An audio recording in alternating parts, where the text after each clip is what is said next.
con el servicio de la cámara, pero bueno, ya está listo. Bendito sea Dios. En esta mañana, como todas las mañanas, tenemos un mensaje de meditación. Es un poquito fuerte, pero es basado en las Escrituras. La Biblia es nuestro manual. Y ahí se habla del amor al dinero. Hoy voy a entrar en un territorio en el que muchos no se atreven a entrar, pero lo hago amparada en la santa palabra de Dios. Yo voy a ahondar en parte de la primera carta del apóstol Pablo a Timoteo. Voy a ahondar en 1 Timoteo 6, del 3 al 10. Según los versículos que voy a utilizar, aparentemente habían algunos desacuerdos en las iglesias de ese entonces. Entre esos desacuerdos estaban las falsas doctrinas. Según la historia y las cartas, el apóstol Pablo fundaba y organizaba las iglesias hasta que éstas se ajustaran a sí mismas. Y luego, cuando él debía partir, Timoteo y Tito terminaban de organizarlas y elegían ministros adecuados para que las condujeran, las cuidaran y sobre todo para que se mantuvieran en el camino del Señor. El apóstol Pablo envió 2 cartas personales a Tito y una a Timoteo. Y se las envió porque eran compañeros, colaboradores, mensajeros, miembros y misioneros cuando él no podía visitar algunas comunidades. Ellos, como discípulos y colaboradores del apóstol Pablo, le brindaban su ayuda y eran sus portavoces. Era evidente la preocupación del apóstol Pablo por la forma en que los miembros de las iglesias estaban siendo guiados por falsas doctrinas. Algo que desafortunadamente también está sucediendo hoy en día. En la primera carta del apóstol Pablo a Timoteo, capítulo 6, del 3 al 10, tiene una orientación de ética, una orientación de conducta. En esa carta, el apóstol Pablo hace varias sugerencias a los miembros de las iglesias. Como podremos leer, estas cartas están basadas fundamentalmente en las falsas prácticas cristianas. Muchos sabemos que hoy en día los cristianos están siendo guiados por ciertos facundos que lo único que buscan es llenarse las bolsas de dinero y vivir de cuanto inocente puedan manipular. Es importante que tú que me estás escuchando pongas atención a lo que dice a continuación. Voy a leer los primeros 3 capítulos que dice 1 Timoteo 6 del 3 al 5, dice así. Si alguien enseña falsas doctrinas apartándose de la sana enseñanza de nuestro Señor Jesucristo y de la doctrina que se ciñe a la verdadera religión, es un obstinado que nada entiende. Ese tal padece del afán enfermizo de provocar discusiones inútiles que generan envidias, discordias, insultos, suspicacias y altercados entre personas de mente depravada, carentes de la verdad. Este es de los que piensan que la religión es un medio de obtener ganancias. En estos versículos, como podemos leer, el apóstol Pablo acusa a los falsos maestros y defiende el carácter genuino del evangelio. Los acusa de sus desacuerdos y hambre al dinero a cambio del servicio como líderes de la iglesia. Por lo visto, algunos de los falsos maestros buscaban enriquecerse y vivir con el servicio a Dios. Y tanto en tiempo pasado como ahora, el apóstol Pablo quiere que se reflexione de que esta no es la forma de obtener ganancias, de obtener fortuna o que este sea un modo de enriquecerse. A lo mejor no te gusta lo que estoy diciendo, pero esa es la realidad. El apóstol Pablo sabía que algunos buscaban tomar ventaja del servicio como ministros y líderes para enriquecerse y así satisfacer sus deseos seculares escondidos. Él sabía que algunos tomaban ventaja del cristianismo y creían que era una profesión para hacer dinero. Y eso mismo sucede hoy día. Es por eso que vemos que muchos disque enviados y llamados líderes abren iglesias y después de algún tiempo, algunos meses, algún año, por ahí, cierran los templos y salen corriendo decepcionados porque no encontraron en ellas el tesoro que estaban buscando. Pero continúa diciendo en 1 de Timoteo 6:6. Es cierto que con la verdadera religión se obtienen grandes ganancias, pero solo si uno está satisfecho con lo que tiene. Las grandes ganancias de las que el apóstol Pablo hablaba no son precisamente ganancias monetarias. De alguna forma, una de esas ganancias puede ser nuestra salvación. Los que sirven a Dios encuentran alegría en todo lo que hacen, llevando un mensaje de fe, paz y esperanza, sin importar la situación económica. Porque las necesidades del cristiano verdadero son resueltas a través de Cristo.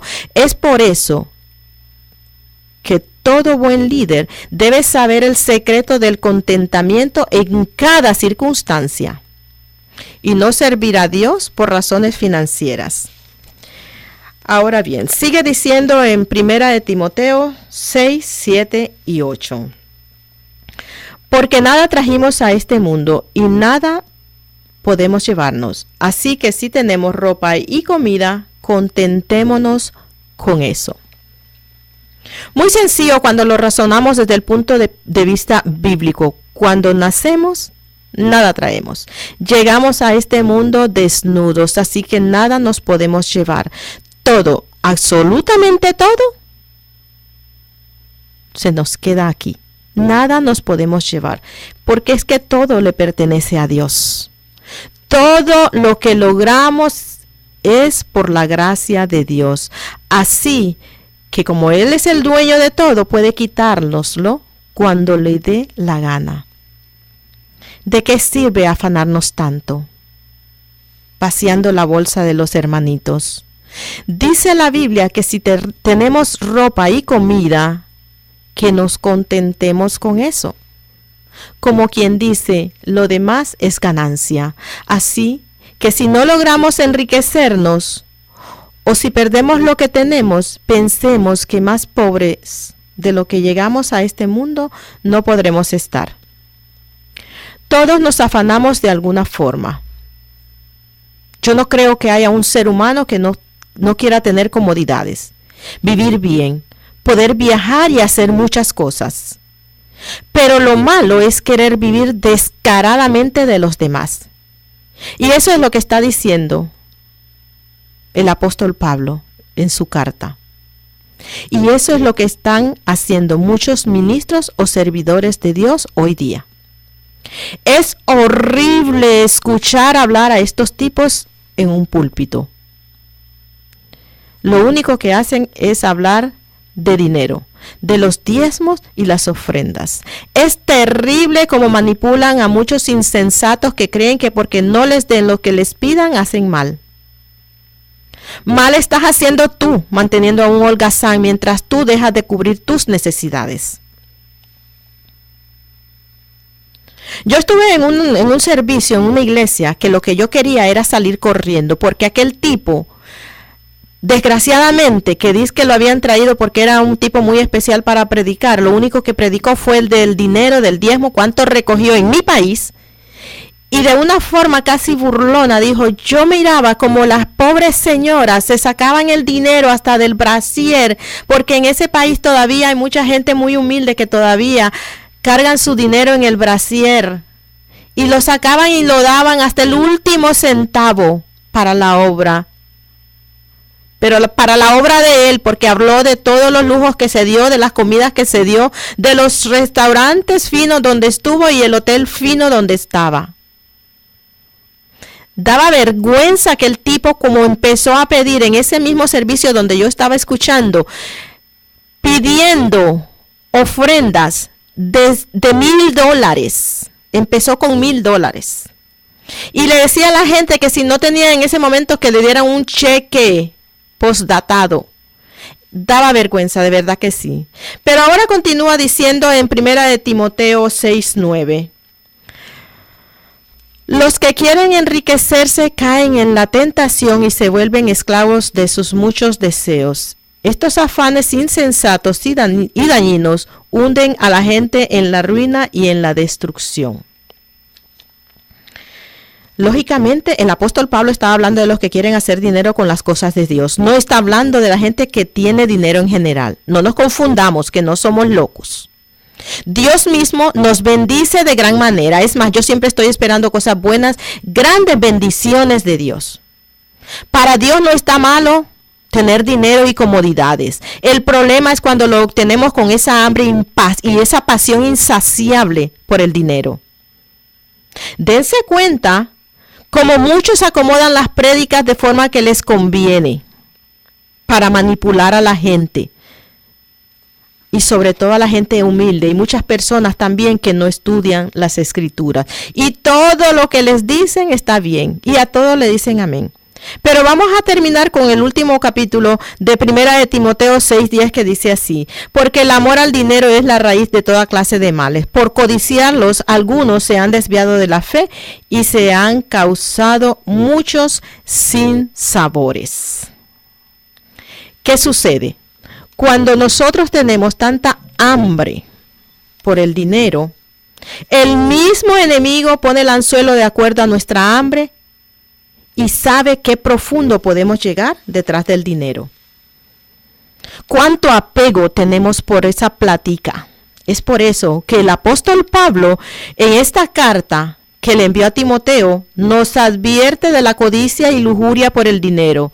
Nos advierte que el hambre insano por el dinero a cuenta de la religión es destructiva. Y que conste, no estoy en contra de los diezmos y las ofrendas.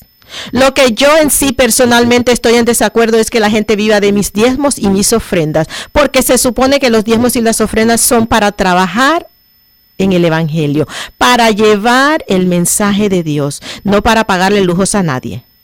Es más, estoy totalmente de acuerdo con los diezmos y las ofrendas y estoy trabajando en un tema para exponérselos, pero no me parece que vivan y se den lujos con el dinero que uno dona para llevar el evangelio, para trabajar en el evangelio, para llevar el mensaje de Dios. El apóstol Pablo nos advierte que dejemos el amor insano por el dinero, ya que eso nos desvía de la fe. Nos enseña en esos versículos que debemos estar pilas, como dicen por ahí, porque hay mucho falso profeta, falsos maestros. Muchos que nos enseñan que lo más importante es pagar los diezmos. Solo de eso nos habla. Pero el apóstol Pablo nos enseña de qué y de quién debemos salir corriendo y a quién debemos seguir. Muy claro acusa en 1 de Timoteo 6:5 que muchos pensamos que la religión es un método o un medio para obtener ganancias. Según sus propias palabras, hay muchos líderes que dan vergüenza y son dañinos. Nos enseña que todos los que nos pastorean, nada más que por dinero, son destrucción y perdición. Así que frente a estas crisis que viven hoy en las iglesias, estas cartas nos pueden ayudar a mantener el espíritu libre de falsas doctrinas y ayudarnos a huir de esos sitios donde lo único que se predica es de cuánto dinero tenemos que dar. Hay iglesias que hasta le piden a la gente que lleve cuánto es lo que ganó para saber cuánto es lo que tienen que dar. Casi siempre están diciendo que si no damos los diezmos o las ofrendas somos ladrones y que le estamos robando a Dios. Y sobre todo, nos acusan de una forma tan descarada que de verdad lo que da ganas es de salir corriendo. Debemos tener cuidado porque está bien que se use parte de esos dineros para gastos personales de los que trabajan llevando el mensaje de Dios. Pero el problema es que cuando nosotros no sabemos a dónde van nuestros diezmos y las ofrendas, ahí sí hay un caso serio. Y muchas veces lo único que vemos con claridad es a nuestros líderes y sus familias en buenos carros, buenos celulares, dándose vacaciones que si tuvieran que trabajar en un sitio de comida rápida, no se los podrían dar. Así que a la luz de estas cartas, las sugerencias del apóstol Pablo son sumamente importantes, porque si no se pierde el fervor, el entusiasmo y la fidelidad de los creyentes. Pero también es culpa de nosotros muchas veces, porque los cristianos nos hemos vuelto muy cómodos y creemos que las iglesias son un centro social. Somos conformistas a los que nos predican y a todo decimos amén sin estudiar y consultar nuestra Biblia. Alejémonos de sitios donde el dinero sea el centro de la predicación. Congreguémonos donde se ponga en práctica la paz que Jesús nos dejó. Donde se crezca en unidad, donde se enfoquen en las Escrituras para que crezcamos espiritualmente y crezcamos en fe. Pero en esa fe que Jesucristo nos dejó, no aceptemos esos discursos inútiles y sin sentido. Amén. Padre Jehová que estás en el cielo, te damos gracias, Padre, por tu bendita palabra. Gracias, Padre, porque es a través de ella que podemos salir huyendo de los falsos maestros, de las falsas doctrinas, de todos esos sitios donde nos están destruyendo. Gracias, Padre, por ayudarnos siempre a seguir tus pasos. Gracias, Señor, en el divino nombre de tu Hijo Jesús. Bueno, mis amigos, en todo esto hay algo que sí es importante, es que si todavía no has hecho tu confesión de fe, hoy es el día para hacerlo. Si Dios hoy tocó tu corazón, puedes hacer esa confesión de fe. Busca lo que dice en Romanos 10, del 8 al 10, para que te convenzas que haciendo la confesión de fe es el primer paso para llegar a los pies de Cristo. Entrégale tu corazón a Cristo, tu vida, tu familia, tus problemas. No permitas que tanto disparate que ves o escuchas por ahí te hagan alejarte de Dios. Empieza hoy a edificar una relación con Dios. Si te has alejado de Dios, regresa a los pies de Él. Regresa, que Él te espera con los brazos abiertos. Como dice en la parábola del hijo pródigo. Si quieres, vamos a hacer esa oración juntos. ¿Ok? Padre Jehová que estás en el cielo, en el divino nombre de tu Hijo Jesús, te pido perdón por mis pecados. Reconozco que Jesús es el Señor, que tú lo levantaste de entre los muertos. Te doy gracias, Señor, por tocar mi corazón. Te pido que entres en Él, que seas Señor de mi vida y tomes control de ella. Gracias, Padre, por aceptarme como tu hijo, como tu hija. En el nombre de tu Hijo Jesús. Amén. Tan sencillo. Si hiciste esa oración de fe, te felicito. Has hecho la mejor decisión de tu vida. Bienvenido a la familia de la fe. Ahora, solo te resta buscar una iglesia donde te hablen de Dios, donde te prediquen de Dios, donde te enseñen a estudiar las Escrituras para que crezcas en fe, para que te alimentes espiritualmente. ¿Ok? Ora mucho, pídele a Dios que sea tu guía en ese caminar. Amén. Bendito sea tu nombre, Señor. Bendito seas. Vamos a seguir en nuestras alabanzas, porque ya casi el tiempo se nos va. Un pueblo adquirido, dígame. Diga conmigo, vamos.